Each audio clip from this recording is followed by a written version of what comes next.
Professeur Agbourou, nous sommes en 1963.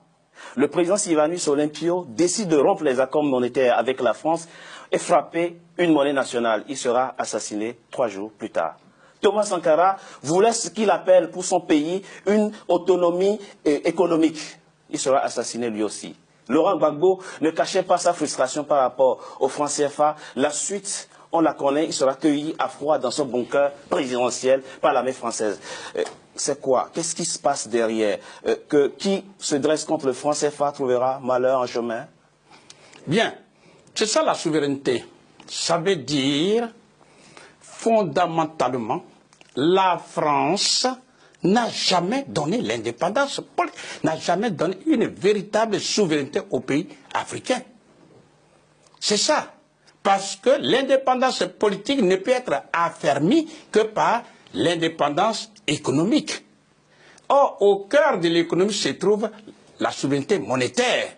Donc, lorsqu'un leader politique, et commençons par le début, vous venez de citer quelques personnes, mais déjà avant 1960, que ce soit, c'est vrai, on a vu le cas de Sékou Touré, qui a pris son indépendance politique et en même temps a battu sa monnaie.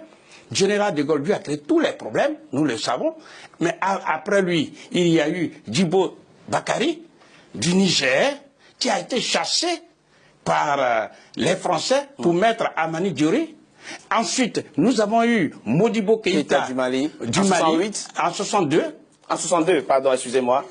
Modibo Keïta était une avait déjà vu.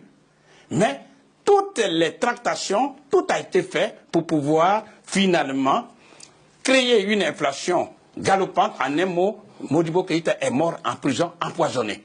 Ensuite, il y a eu, comme vous le dites, en 1963, Sylvanus Olympio, qui justement devait mettre sur la place publique sa monnaie, mais le 13 janvier 1963, il a été assassiné froidement.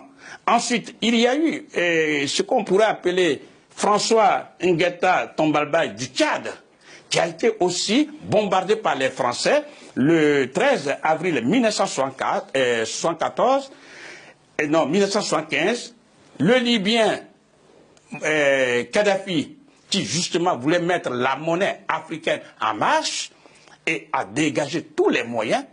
Et le 20 octobre 2011, il a été tué par la France et les autres pays alliés à la France. Et enfin, le président Laurent Gbagbo.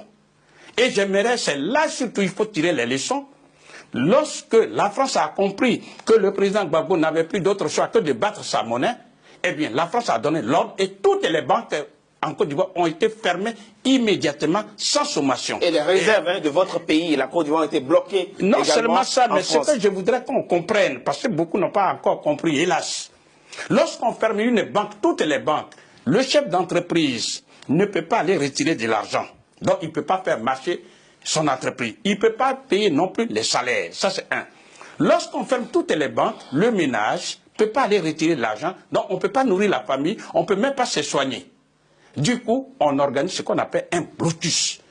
Un chaos économique pour obliger la population à se retourner contre le président Laurent Gbagbo dans ce cas d'espèce. Ça veut dire, c'est une arme puissante que détient la France pour pouvoir maintenir en esclavage moderne déguisé tous ces 15 pays d'Afrique qui utilisent sa propre monnaie. Il faut que les Africains sachent ça.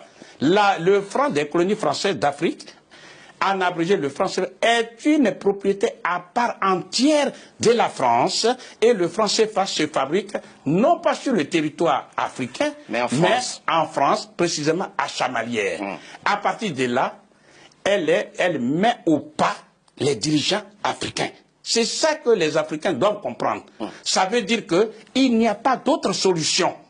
Si ces pays veulent se développer, il n'y a pas d'autre solution que de rompre de façon unilatérale avec le franc des colonies françaises d'Afrique.